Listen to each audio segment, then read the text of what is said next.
Adverb में हम आगे पढ़ते हैं सच या टू सच। देखो सच या टू सच, जैसे इनसे कौन से सेंटेंस स्टार्ट होंगे, to such an extent, to such length, to such a point, to such a degree से स्टार्ट होने वाले वाक्य, से शुरू होने वाले वाक्यों में भी इन्वर्जन का प्रयोग होता है। जैसे टू सच एन एक्सटेंट, तो स्टार्ट किससे हुआ ये sentence, to such an extent से स्टार्ट हुआ। अब इन्वर्जन के लिए हेल्पिंग वर्ब आ गई यहाँ पे, यानी ही प्रोनाउन पहले नहीं आएगा, पहले ऑक्सिलरी वर्ब हैज आई, उसके बाद ही, और उसके बाद वर्ब की थर्ड फॉर्म ट्रैवल्ड। तो फिर ये सेंटेंस सही है क्योंकि इसमें इन्वर्जन का प्रयोग हुआ है। ऐसे travel places that his house is full of different so pieces. अब दूसरा सेंटेंस, ये वाला सेंटेंस सही है, टू सच ए डिग्री।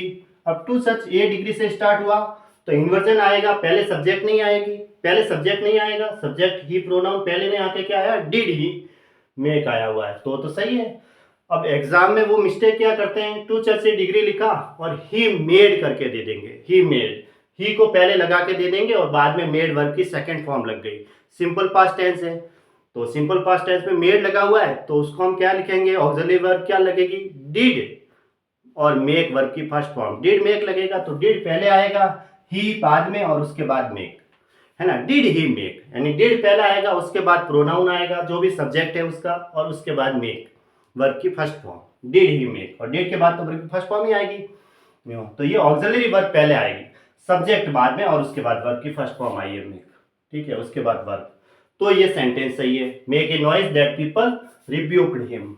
अब नॉट ओनली तथा बट आल्सो को वर्ब से जोड़ा जाए तो नॉट ओनली के बाद भी इन्वर्जन का प्रयोग होता है। तो नॉट ओनली के बाद है क्या आएगा, इन्वर्जन, मतलब सब्जेक्ट पहले नहीं आके ऑक्सिलरी वर्ब पहले आएगी।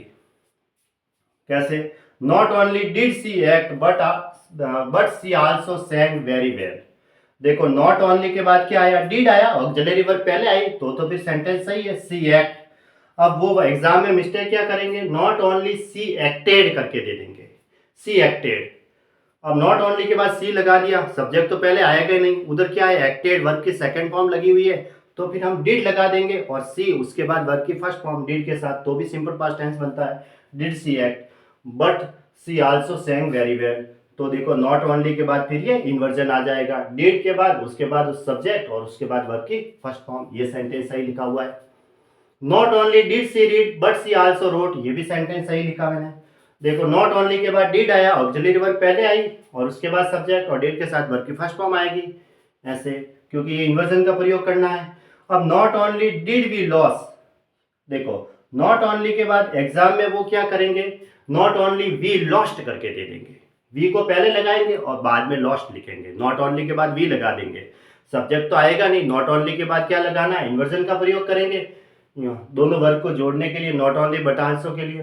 तो वहां पे क्या लिखा हुआ होगा, लॉस्ट, वी लॉस्ट लिखा हुआ है, लॉस्ट वर्ब की सेकंड फॉर्म है, तो यानी सिंपल पास्ट टेंस से संबंधित है, तो फिर डिड लगाएंगे ऑक्सिलरी वर्ब, ठीक है, और डिड के बाद क्या लगेगा, वर्ब की फर्स्ट, डिड के बाद सब्जेक्ट और उसके बाद वर्ब की फर्स्ट फॉर्म।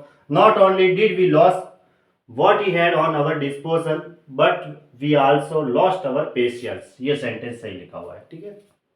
नॉट ओनली के बाद इन्वर्जन का प्रयोग हुआ है, डिड, और उसके बाद सब्जेक्ट के तौर पे है प्रोनाउन है वी, और लॉस वर्ब की फर्स्ट फॉर्म, डिड के साथ हमेशा वर्ब की फर्स्ट फॉर्म ही आएगी यहाँ, ठीक है,